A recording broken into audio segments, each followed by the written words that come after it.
oil. Picture over 150 oil tankers just sitting there, engines on, nowhere to go. That's the Persian Gulf right now. Since the US and Israel launched strikes on Iran 17 days ago, Iran has blocked Western ships from passing through the Strait of Hormuz, one of the most important shipping lanes on Earth. Trump called on US allies to send their navies to break the blockade. The UK, France, Australia, and Japan all declined. Every day this strait stays closed.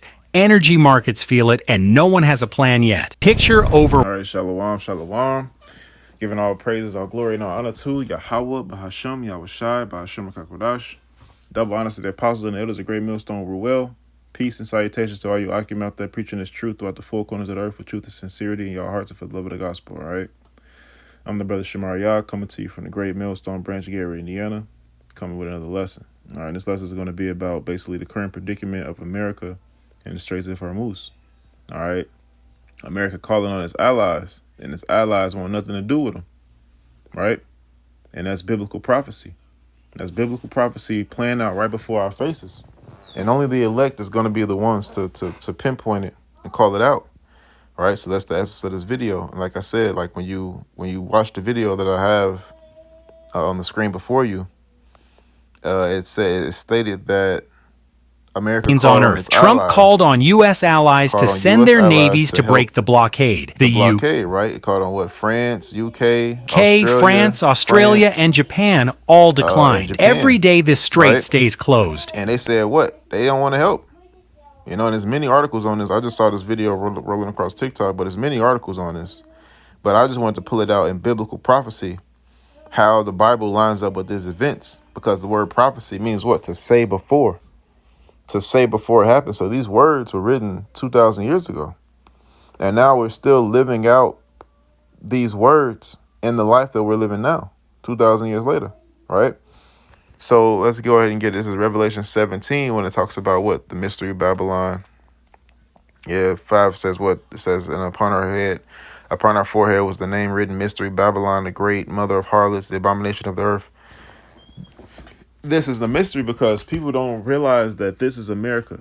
All right, and the scriptures is not going to say America, but this is talking about America. It's the woman that sitteth on the nations, right? It sitteth on the dragon. But the dragon has what? 10 horns, which those 10 horns represents 10 kings. It actually says it. It says, Revelation 17:12, it says, and the 10 horns which thou sawest are 10 kings, which have received no kingdom as yet, but receive power as kings 1 hour with the beast. All right, so these kings have received power. These are the European allies, all right, the part of the nations of the EU, all right, that sided with America, right? So these nations, these kings of the earth, are not gonna help. They're gonna hate America. All right, so when you jump to 16,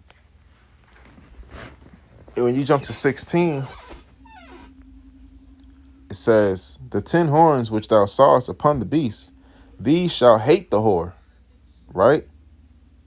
It shall hate the whore and shall make her desolate and naked and shall eat her flesh and burn her with fire. So ultimately, they're going to turn on America. And you can see this is the beginning stages of that happening, man. This is the beginning stages of that happening. Verse 17, for God hath put in their hearts to fulfill his will and to agree and give their kingdom unto the beast until the words of God shall be fulfilled. And those words is what? Destruction to all of these nations, right? The Lord is putting in the hearts of these kings his will. Because what the scriptures say about the kings of the earth, right? The book of Proverbs 21:1. It says, the king's heart is in the hand of the Lord, as the rivers of water he turneth it whithersoever he will, right? So he turns the Lord control these kings like how you could control a river, man. The Lord controls all things. It says every way of a man is right in his own eyes, but the Lord pondereth the hearts. All right, so the Lord calls you to do what he wants you to do, his will. There is none that can deliver out of his hand. The Lord is the ultimate judge upon all the earth. And these kings are going to listen to whatever the Lord tells them to do. All right, let me get the book of Ezekiel 38. Right, and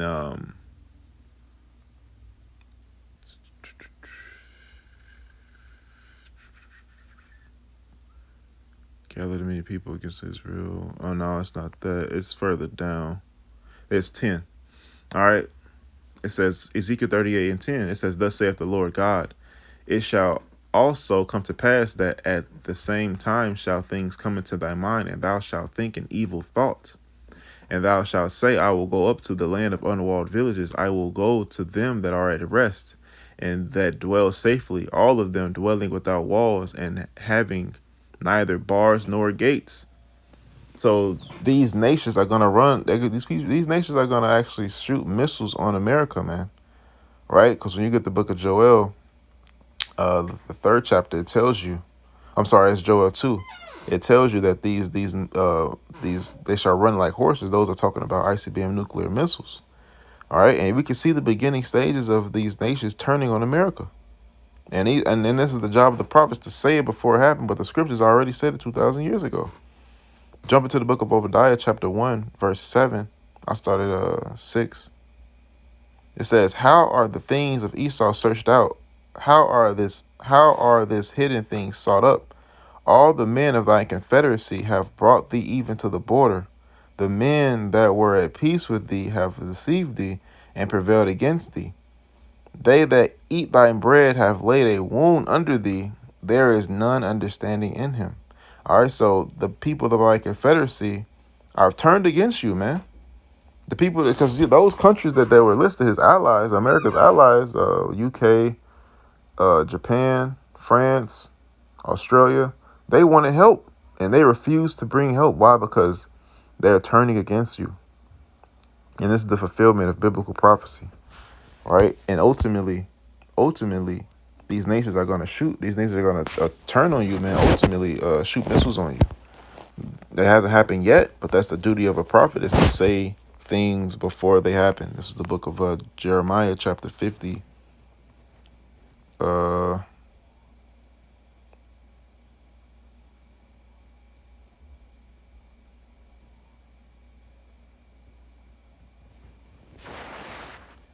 Oh man, this is a 50 and 20.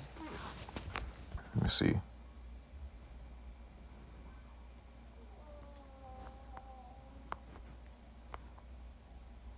$50 and $45.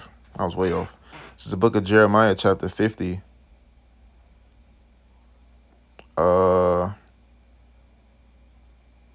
45. It says, "Therefore hear ye the counsel of the Lord, that he hath taken against Babylon, and his purpose that he hath purposed against the land of the Chaldeans." All right, the Chaldeans were the wise men of the ancient Babylon, which in the modern times, the Chaldeans would be the elites that runs the secret societies, that runs the earth. All right, the elite banking families. It says, "Surely the least of the flock shall draw them out. Surely he shall make their habitation desolate with them." All right, so the least of the flock is the lowest of the heathen, which is the Amalekites, man. Amalek is the modern day Ish people. You know, the J to the O to the O. Ish people. You know. So these people are going to draw out the Babylon, modern day Babylon is who, aka America, and they're going to make their habitation desolate with them. Why? Because these nations are going to shoot on her. Right? I think it says set array.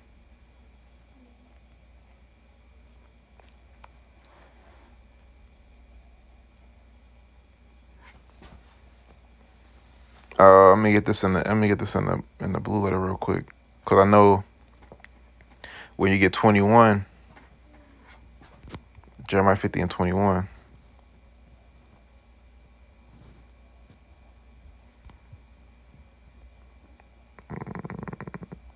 Do not disturb.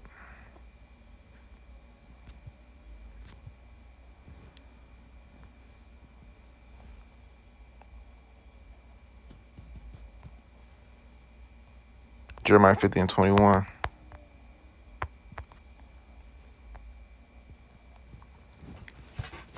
It says, go up against the land of Mirathim, even against it, and against the inhabitants of Pekod. Waste utterly, destroy after them, saith the Lord, and do according to all that I have commanded thee. So when you go into those cities, right, it means double rebellion. Another name for Babylon, right? So it's talking about aka America, which what America is Babylon the Great, but the daughter of Babylon. But it says double rebellion. Well, America is a rebellious land, right? And in the city Pekod, right?